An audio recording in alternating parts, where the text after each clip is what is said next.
I mean, there had to be something going on behind the scenes in the 6th and 9th that somebody, whether it was. I don't think it's. You're sort of looking at it. How can we get him, the captain, to work in our favor? Because you said that earlier that it all depends. Like some districts, the police is working for that community, right, and they're not in this community working. So yeah. How can we get the captain to work in our favor? You know, it's not nefarious. You know, it's not like the captain saying, "No, I hate you." I get along great with Captain McCluskey. I've known him my whole career. We've worked together. I think it's more of him believing he has enough resources in the 15th District to do it. And he hasn't been listening to people, obviously, because the community certainly doesn't feel that way. And he's been at enough meetings that, you know, he's heard it. So, I mean, he knows that you can use help. And that kind of help, you just don't turn away. And I don't even think Father John, just from the source of camaraderie, when you use the church example, you need all the people you can get if you're going to be successful. And it seems from everything, and you're making efforts, yeah.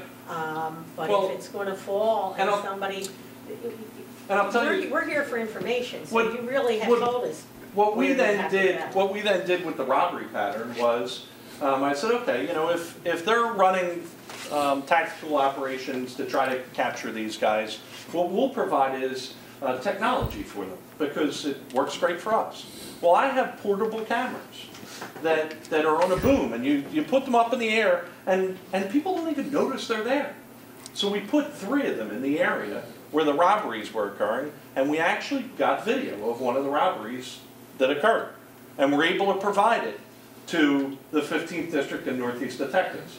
So we try in another way to provide assistance. You know, we give them some of the technology that we have. That's, I want to follow up just one more time, if I will. When we met, I said those stars look really heavy, okay?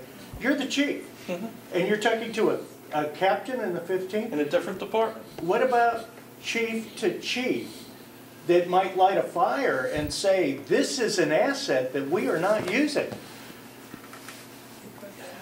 I was a captain once. You were, and you're not now. I understand that, but as a captain of a district, who knows better about their available resources and their ability to police that district than the captain? Well, it sounds kind of like you do. I could go, I don't. I could go to Commissioner Ramsey. He and I have a great relationship. I could go to him and say, look, I got people that I can help with. And Ramsey could call up Captain McCluskey and says, use SEPTA. Is that a positive way of doing it? No.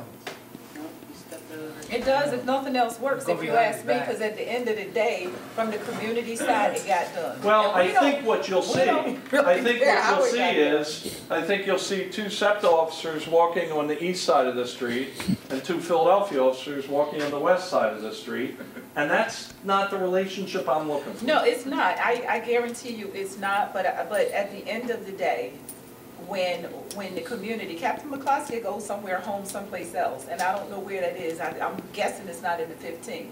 At the end of the day, it's all about us and our families and our stores and our whatever it is that we do. It's us. It's our quality of life. You know, from the morning to the evening. When my husband dropped me off in the morning at Marguerite stop, I got to walk through people and, you know, weave my way around just because of the activity there. So if it meant that I had to call Captain McCluskey's boss to get him to see the light of day, then that's the way it just has to be.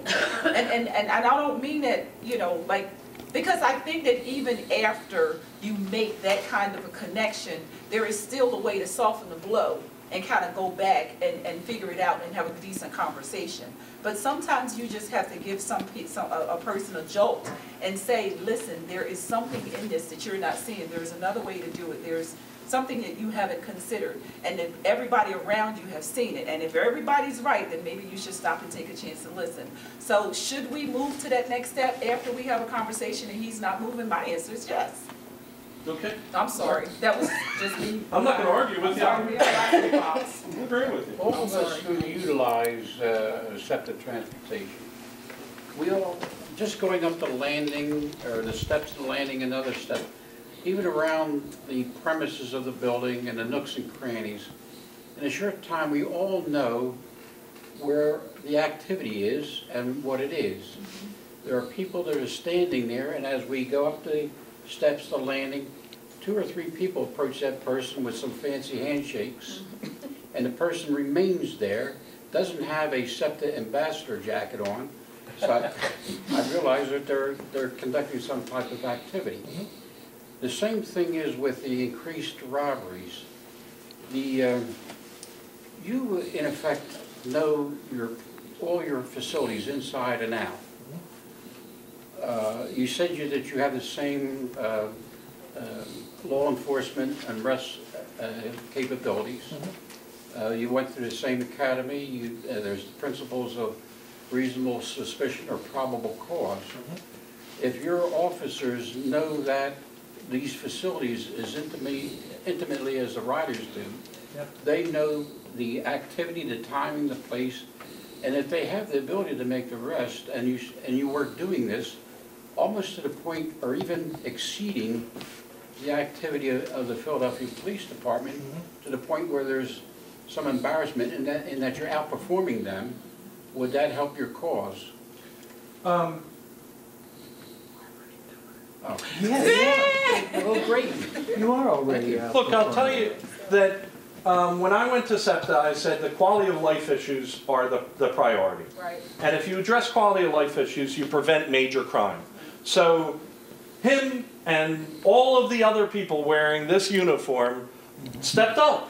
And they started citing people for harassment, for loitering, for illegal sales, for those Lucy sales that are, look, if you're selling Lucy's, you're not doing it to make a living or to feed your kids.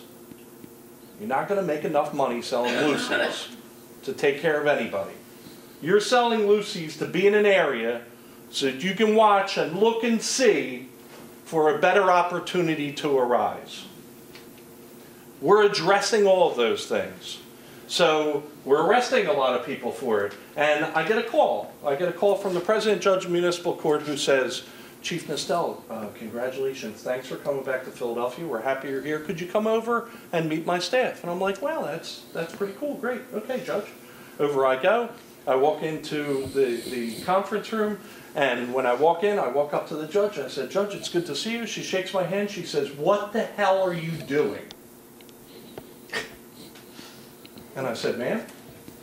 And she said, we have a schedule here in the court for cases, and you're backlogging us. And I said, well, you know what? You're right.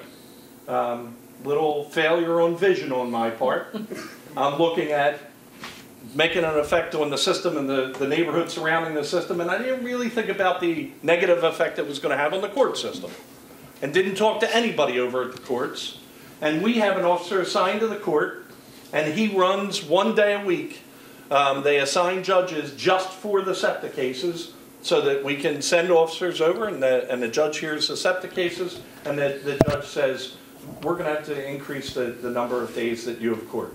And I said, great, let's do that. She said, I need more staff. Great, I put more officers to help run the courtroom. So it goes up to 3 days a week. She has since called and said, look, we got to do 5 days a week just for your cases. There is a hue and cry right now about broken windows theory not being the answer to crime. I don't know if I'm a believer, because from what I'm seeing on the system, it is working. But there was a newspaper article where they talked about the increase in summary citations being issued within Philadelphia. And the commissioner said, look, there are some districts that are increasing, like the 16th district, the 19th district had increased their summary citations. He said, but it's SEPTA. SEPTA is the one increasing that number. Just fare evasion we got 5,100. We have over 3,000 quality of life citations that we wrote. So that's something that we are actively involved in. I really appreciate hearing this. It's been decades since I've seen a K-9 on the L, or Philadelphia police officers on the L. The only time you see them now, if they get off at Spring Garden because they're going to Court. Right. Yeah. But I rarely see a SEPTA patrol officer on the L. Are they better allocated at hot points, or? It might have something to do with the hour that you're traveling. The majority of our people are working between the hours of 11 a.m. and 11 p.m. That's when the bulk of our people are out there. And they've never had as many K-9 units as they do under me. We now have 15, and they are required each day they're assigned to mobile units because they're all bomb scent dogs. So whenever a package is found, an unattended bag is found, a bomb dog goes and clears that very quickly, and it doesn't require a whole bomb squad response. So we have our officers that are available to clear these unattended bags, and that's an everyday event. But once a day, they get on either the Broad Street line or Market Frankford line and ride from one end to the other and then back into their vehicle. Because they never rode the system. They were in the mobile units all the time. So that is a change, and hopefully you'll see them. Thank you. You're welcome. Sir? It seems like there may be some missing dialogue between the city, police department, and yourself. There isn't. Because See, I don't want anybody to walk away with the idea that there is a disconnect between SEPTA and the city, because that would be totally wrong and misunderstood. But what I'm saying is, you're still not part of the commissioner's staff of inspectors and captains that meet weekly or monthly on issues. If you were, your input would be very valuable, saying, we can help you over here. And the follow-up after would be the commissioners telling his inspectors, captains, you've got to start open some dialogue. And the next meeting, the guys are going to expect some feedback on what the dialogue has developed. On a continuing basis. There are 6,500 Philadelphia police officers. There are 275 transit police officers. We are a drop in the bucket. If they need more resources, they'll bring them from West Philly, North Philly, special units, wherever, way before they're going to call the transit police, because they're going to look internally. We have a system that runs in the city and routinely meet with different districts prior to ComStat, and we are, we're present in a number of different divisions for that event. If Northeast Division doesn't see value in using the resources of the transit police, I don't hold that against them. I mean, I think that Captain McCluskey believes that he can do it without additional resources, because if he did need more, he would request from Commissioner Ramsey more resources. He just got 30 additional cops. I mean, I don't want you walking out of this room thinking that I'm saying he's refusing to play ball with me, because that's not the case. But in the meantime, there